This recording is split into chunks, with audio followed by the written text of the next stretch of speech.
31 अक्टूबर, वो दिन, वो घड़ी कैसे भूल सकता हूं। शचिंदा सोए हुए थे और मैं पास बैठा हुआ उनके अंतिम दर्शन कर रहा था। शचिंदा, जिन्होंने मुझे संगीत भी दिया और प्यार भी, आज हमेशा के लिए खामोश हो गए थे। वो खामोश तो थे, लेकिन मुझे यूं लग रहा था जैसे उनकी आवाज मुझे कुछ कह रही है, मुझे याद दिला रही है वो सभी घड़ियां जो मैंने उनके साथ गुजारी, शुरू से आखिर तक। शुरू कब शुरू हुआ उनका और मेरा साथ? हाँ, याद आया, पहली मुलाकात उनकी आवाज से हुई। कॉलेज के जमाने में मुझे सिर्फ 2 गायकों के रिकॉर्ड खरीदने का शौक था। एक थे सहगल साहब और दूसरे एसडी बर्मन। वो उनका गाना था ना, क्या, हाँ, धीरे से जाना बगियन मेरे भंवरा, धीरे से जाना बगियन, रोंगिला रोंगिला रोंगिला रे रोंगिला। तो ये दोनों गाने मैं स्कूल और कॉलेज में स्टेजों पर गाया करता था और प्राइज भी लिया करता था। फिर मैं बंबई आया। मेरे बड़े भाई साहब यानी कि आपके अशोक कुमार साहब उस वक्त बहुत बड़े फिल्म स्टार बन गए थे। मैंने आते ही उनसे कहा, दादा मुनि, तुम तो फिल्मी दुनिया में सब कुछ कर सकते हो, मेरा एक काम कर दो ना। वो बोले, क्या काम? मैं तड़ाक से बोला, मुझे सचिंदर बर्मन से मिला दो ना। वो बोले, बस इतनी सी बात? अरे, मैं तो उन्हें अच्छी तरह जानता हूँ, मेरी फिल्म में म्यूजिक भी दे रहे हैं, चल उनके घर चले। और हम पहुंचे उनके घर। वहां जब मैं उनसे मिला तो मेरी खुशी का ठिकाना न रहा। बड़े निराले लगे, धोती कुर्ता और दोनों कलाइयों में चमेली के गजरे, तंबाकू वाला पान चबाते चबाते हारमोनियम बजा रहे थे और उनके पास बैठा एक छोटा सा नटखट लड़का चश्मा लगाए तबला बजा रहा था। जानते हैं वो बच्चा कौन था? आपका आर.डी. बर्मन और हम लोगों का पंचम।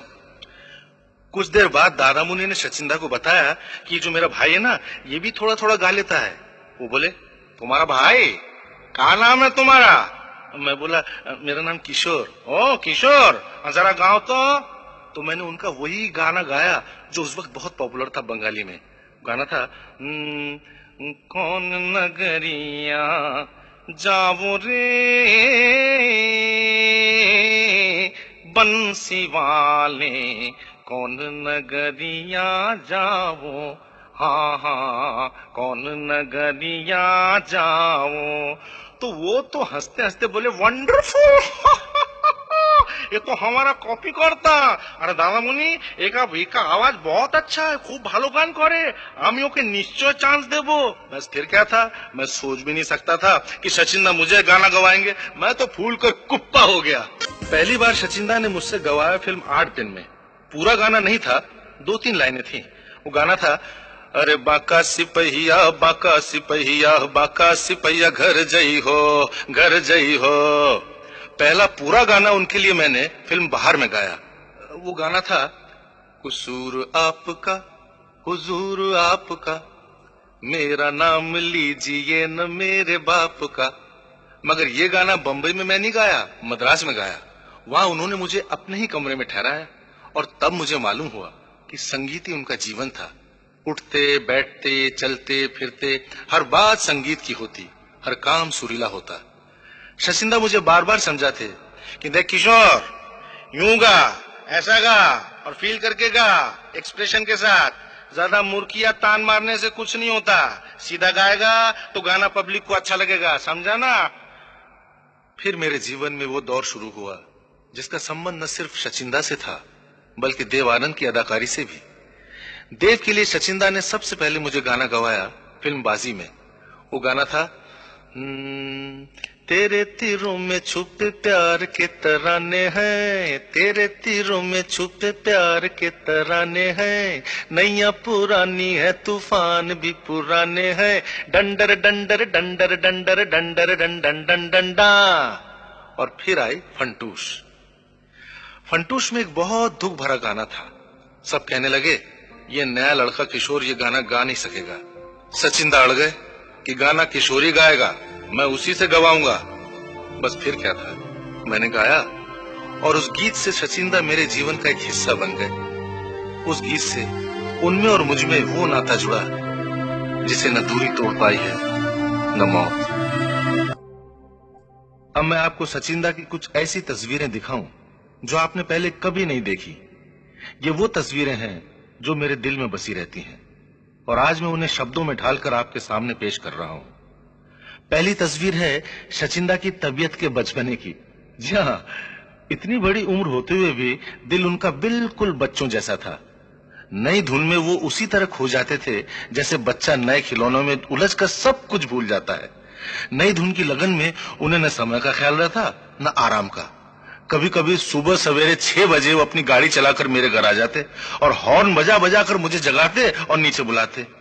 मैं बेचारा आंखें मलता हुआ नीचे आता तो सचिंदा कहते, अरे किशोर, तू सो रहा था क्या? कोई बात नहीं रे, जरा सुन ये ट्यून कैसा बना है। कभी कभी रात के 11 बजे ये कह के उनका फोन आ जाता कि ए किशोर, तू सो रहा है क्या? Oh I am really very sorry. मैं कहता, सचिंदा इतनी रात का आप टेलीफोन कर रहे हैं, कोई गड़बड़ तो नहीं हुई? दादा कहते, अरे नहीं रे, गड़बड़ काहे की, जरा सुन ट्यून कैसा बना है। बस फिर वो फोन पर ही गाना शुरू कर देते और मुझसे कहते, चल तू भी गा मेरे साथ। हाँ, कोरा कागज था ये मन मेरा, लिख लिया नाम उस पे तेरा। बोल बोल जरा। अब मैं बोलता, कोरा कागज था ये मन मेरा। अरे अरे अरे स्टूपिड, ऐसा क्यों गाता है? ठीक से गाना। सचिंदा, अभी बजे हैं रात के 11, बड़ी जोर से नींद ने है मुझे मारा। अच्छा अच्छा अच्छा, सो जा, कल सवेरे रिहर्सल के वास्ते घर पे आ जाना, ठीक? हाँ ठीक। अगली तस्वीर सचिंदा के काम करने के ढंग के बारे में है। जब मैं एक्टिंग और गाने में काफी बिजी हो गया और सचिंदा के लिए मुझे पकड़ना कुछ मुश्किल सा होने लगा तो एक दिन उन्होंने मुझे फोन करके कहा, किशोर किशोर। मैंने कहा, बोलो सचिंदा। तू अब मेरे को प्यार नहीं करता, मेरे को बिल्कुल प्यार नहीं करता। मैंने कहा, नहीं सचिंदा, ये आप क्या कह रहे हैं? तो बोले, अच्छा अगर तू मुझे प्यार करता है तो आज दोपहर को मेरे घर आएगा? घबरा नहीं, मैं तेरे को रिहर्सल नहीं करवाऊंगा। मैंने कहा, तो फिर क्यों बुला रहे हैं? सिर्फ खाना खिलाऊंगा। खाना? मैं तो हैरत में पड़ गया। मैं पहुंचा, सचिंदा ने एक के बाद एक स्वादिष्ट खाने मंगवाने शुरू किए और बोले, ये खा, अरे वो खा, अरे वो मिठाई खाना, ये ले रसगुल्ला खा। आखिर में रसगुल्ला खाकर मैंने कहा, वाह दादा, वाह सचिंदा, मजा आ गया, मजा आ गया। क्या खाना खिलाया आपने? अच्छा अब मैं चलता हूं, आराम करूंगा। तो उन्होंने मुझे पकड़ लिया और चिल्लाकर अपने नौकर से कहा, ए दरवाजा तो बाहर से बंद कर दे। हाँ अब बोल किशोर, तू जाएगा कैसे? अब तेरे को रिहर्सल करनी ही पड़ेगी। क्या समझा? मुफ्त में खाना नहीं खिलाया मैंने। हाँ अब बोल।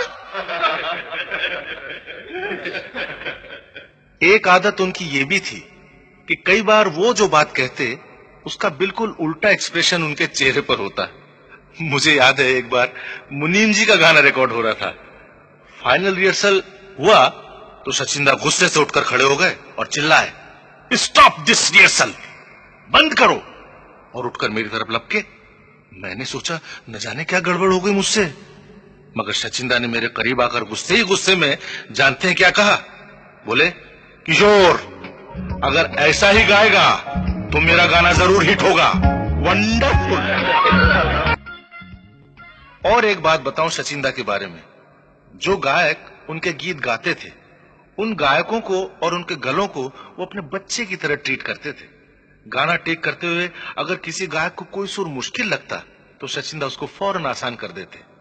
मैं चूंकि उछल कूद की एक्टिंग ज्यादा करता था, मेरी आवाज की उन्हें ज्यादा फिक्र लगी रहती थी। कई बार मुझे फोन करके कहते, हेलो किशोर। मैं कहता, हाँ दादा बोलो। तो कहते, वंडरफुल किशोर, तेरी आवाज बिल्कुल ठीक है।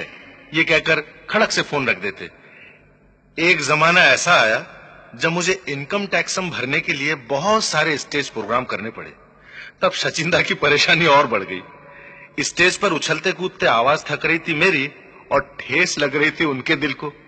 एक दिन चले आए घर पे और डांट कर कहने लगे, Kishore I am telling you very seriously, तू भी सीरियसली सुन। अगर तू अपनी आवाज को नहीं संभालेगा तो आवाज भी तेरे को नहीं संभालेगा। फिर कोई और तो क्या, हम भी तुमको गाना नहीं गवाऊंगा। I tell you very seriously, be careful. एक दिन तो उन्होंने कमाल ही कर दिया। प्रेम पुजारी का प्रीमियर था, मैं पहुंचा उनके साथ। मेरी आवाज कुछ खराब सी थी। मैंने सचिंदा से कहा, सचिंदा कल आपकी रिकॉर्डिंग है और ये एयर कंडीशन मुझे कुछ खांसी सी। अरे अरे अरे तू खांसता है, ठहरो। मैनेजर मैनेजर किधर गया मैनेजर? मैनेजर को बुलाओ। मैनेजर दौड़ा दौड़ा आया तो मैनेजर को बोले, तुमको मालूम है हम कौन हैं? हम इस पिक्चर का म्यूजिक डायरेक्टर है SD बर्मन, और ये हमारा सिंगर है किशोर कुमार। इसको खांसी आता है, कल इसका गाना टेक करने का है। Stop your air condition machine at once. कितने निराले थे सचिंदा सबसे, और कितना प्यार किया करते थे हम सबको।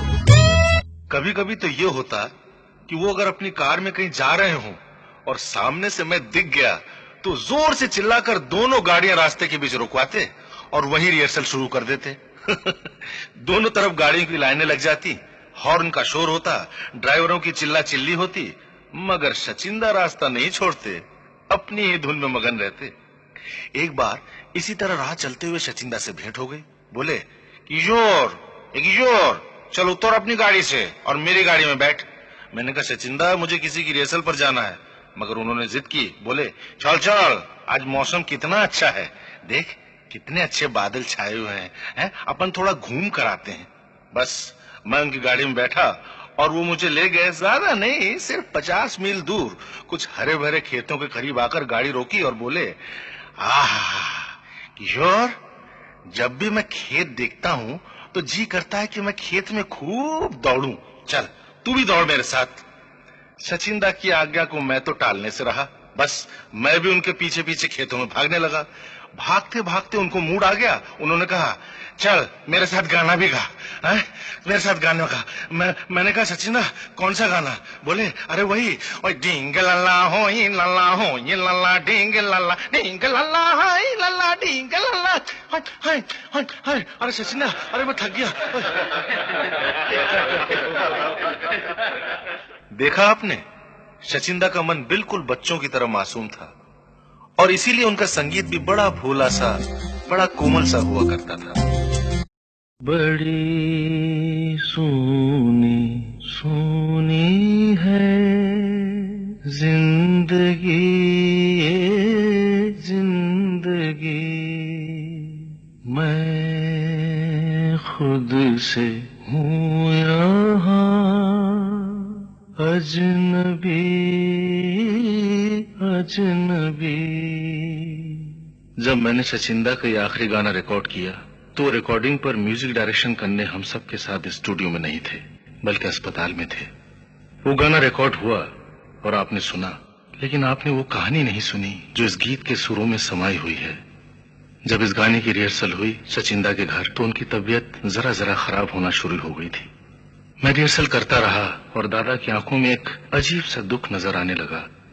वो चुपचाप मेरी तरफ देखते रहे, सुनते रहे और खामोश रहे। मैं रिहर्सल खत्म करके उनके मकान से चल पड़ा। बाद में खबर मिली कि मेरे जाने के कोई 25 मिनट बाद सचिंदा को दौरा पड़ा और वो गिर पड़े। उन्हें बिस्तर पर लिटाया गया। डॉक्टर आए और बोले, इन्हें फौरन हॉस्पिटल ले जाना चाहिए। लेकिन सचिंदा अड़ गए, बोले, नहीं मैं हॉस्पिटल नहीं जाऊंगा। किशोर, ये गाना कल रिकॉर्ड करने वाला है, जब रिकॉर्डिंग हो जाए तब तुम लोग मुझे जहां ले जाना चाहो ले जा सकते हो। सब परेशान हो गए। पंचम दौड़ा दौड़ा मेरे पास आया, बोला, किशोरदा आप ही चलकर पिताजी को समझाइए ना, रिकॉर्डिंग बाद में भी हो सकती है, कुछ तरकीब निकालिए जिससे कि पिताजी फौरन अस्पताल जाने के लिए तैयार हो जाएं। मैं फौरन पंचम के साथ सचिंदा के घर चल पड़ा।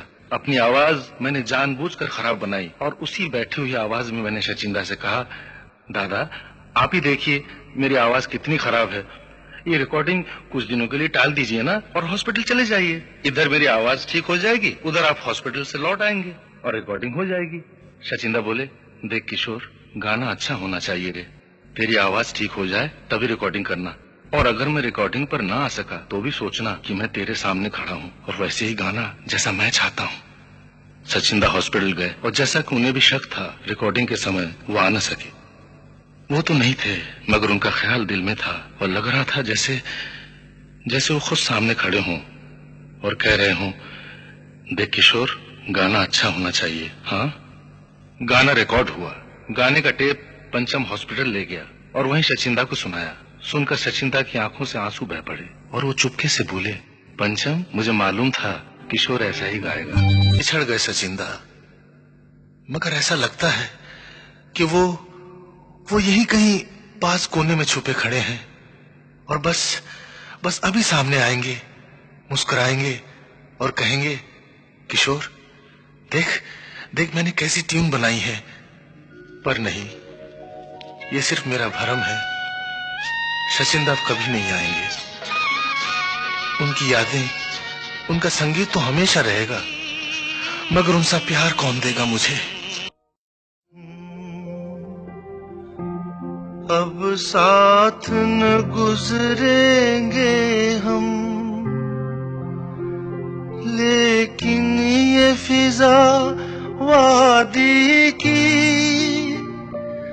दोहराते रहेगी बरसों। भूले हुए अफसाने को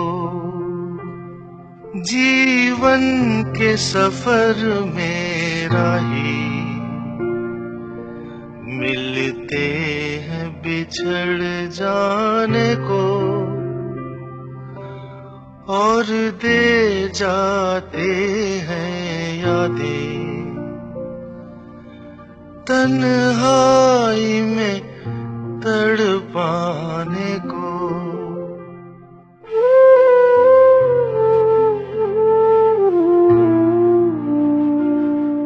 सचिंदा न सिर्फ संगीत का एक युग थे, बल्कि हमारे जीवन का भी एक युग थे। वो युग तो बीत गया, मगर उस युग की यादें हमारे दिलों में हमेशा जिंदा रहेंगी। जीवन के सूने